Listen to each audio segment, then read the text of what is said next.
क्या नाम है सर आपका? राकेश पांडे गांधीयन, मैं गांधीवादी विचारक हूँ सर। आप गांधीवादी विचारक हैं। सर मैं आपसे जानना चाहूँगा 2014 में जब भारतीय जनता पार्टी की सरकार आई थी और उन्होंने एक अपना मैनिफेस्टो में एक नारा दिया था कि बहुत हुई महंगाई की मार, अब की बार भाजपा सरकार।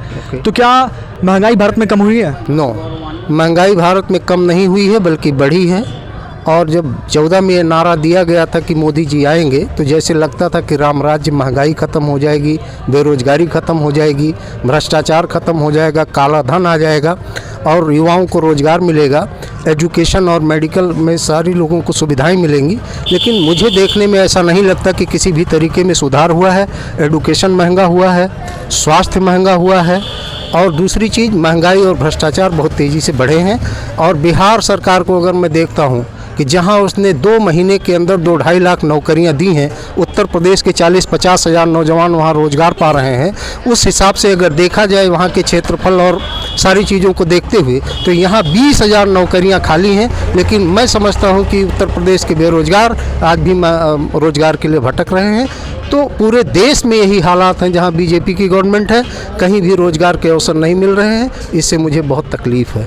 अभी आपके बगल में अयोध्या है और अयोध्या में रामोत्सव का एक भव्य कार्यक्रम हुआ है और भगवान राम की प्राण प्रतिष्ठा राम मंदिर में की गई है।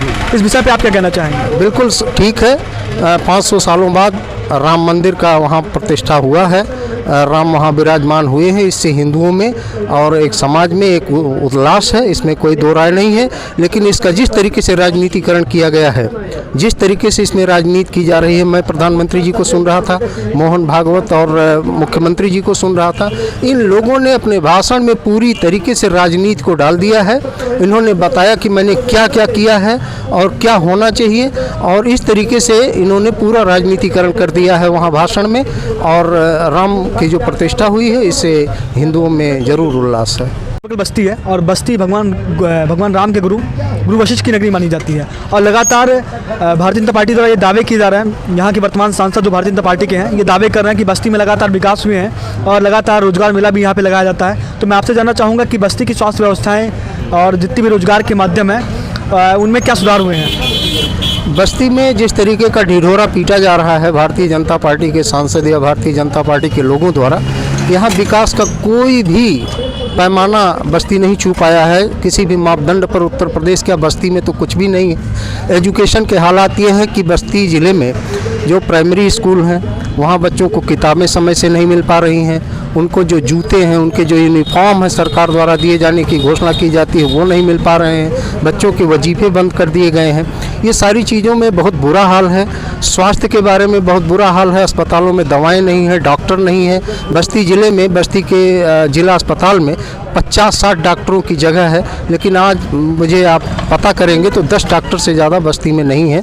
सारे लोगों को बाहर जाना पड़ता है। और मेडिकल कॉलेज जो खुला हुआ है, मेडिकल कॉलेज में फैकल्टी नहीं है। यहाँ जो बच्चे पढ़ रहे हैं वो उनको उचित शिक्षा नहीं मिल पा रही मेडिकल की। जब वो निकल कर जाएंगे 4 सालों के बाद तो वो कौन सा स्वास्थ्य देंगे, किस तरीके से स्वास्थ्य को दूर करेंगे, स्वास्थ्य सही करेंगे, ये इसमें संदेह है। रोजगार तो बिल्कुल, मैंने पूरे उत्तर प्रदेश के बारे में बात किया। बस्ती में अगर बस्ती की बात की जाए तो बस्ती में रोजगार मेला भी लगाया जाता है। रोजगार मेला लगाने से नहीं होता सर। ये संविदा पे जो नौकरी थी वो भी अच्छी थी। ये कॉन्ट्रैक्ट की जो नौकरियां दी जा रही हैं उनको 2-4 महीने के लिए 5,000-7,000 रुपये पर उनको वेतन नहीं मिल रहा है। हमारे तमाम जानने वाले ऐसे लोग हैं जो उसमें काम करते हैं और उनको वेतन नहीं मिल पा रहा है। तो ये सिर्फ एक ढिढोरा है। और रोजगार तभी पैदा हो सकता है जब बस्ती ज़िले में कोई उद्योग लगाया जाए, कोई ऐसी इंडस्ट्री लगाई जाए जिससे रोजगार मिल सके। बल्कि 2-2 चीनी मिलें थी, इन्हीं के शासन में चीनी मिलें बंद कर दी गई, तमाम सारे लोग बेरोजगार हो गए। तो जब तक बस्ती ज़िले में कोई उद्योग नहीं लगाया जाता रोजगार संभव नहीं है। और ये सिर्फ बीजेपी के लोग सिर्फ ढिढोरा पीटते हैं, रोजगार के नाम पर बस्ती में कुछ भी नहीं है। आप गांधीवादी विचारधारा के हैं तो मैं आपसे जानना चाहूँगा कि बस्ती जनपद के लिए आपकी क्या क्या मांगे हैं जो आप सरकार से करना चाहेंगे? बस्ती जनपद के लिए क्या, पूरे प्रदेश के लिए कह सकते हैं। बस्ती जिले में उद्योग लगाए जाएं, कुटीर उद्योग लगाए जाएं, छोटे उद्योग लगाए जाएं। जो गांधी की विचारधारा थी कि हर घर हर हाथ को काम मिले, इसके लिए छोटे छोटे उद्योगों को लगाया जाए, बड़ी इंडस्ट्री लगाई जाए जिससे यहाँ के बेरोजगारों को पलायन न करना पड़े और अपने ज़िले में रोजगार मिल सके। अगर आप गांधीवादी विचारधारा के हैं तो आपके जो वर्तमान उपराष्ट्रपति हैं जगदीप धनखड़ जी, वो लगातार ये बात कहते हैं कि महात्मा गांधी जी एक महापुरुष थे और वर्तमान में जो प्रधानमंत्री हैं वो एक युग पुरुष हैं, इस पर आप क्या कहना चाहेंगे? युग पुरुष तो आजकल मीडिया के लोग किसी को भी युग पुरुष विश्व गुरु बनाते हैं। आज मीडिया तो पूरा उन्हीं के लिए है, जो मेन मीडिया है उन्हीं के गुणगान कर रही है आज 4 दिनों से। कोई और जैसे देश में कोई खबर ही नहीं है, न बेरोजगारी है, न भ्रष्टाचार है, न लूट है, न डकैती है, पूरा आजकल वही चल रहा है। तो उनको कुछ भी बना दे, लेकिन गांधी युग पुरुष थे, महामानव थे। गांधी बनना इतना आसान नहीं होता है और गांधी अपने जो कर्तव्य थे, अपने जो कर्म थे, उसके आधार पर महामानव आज पूरी दुनिया में है।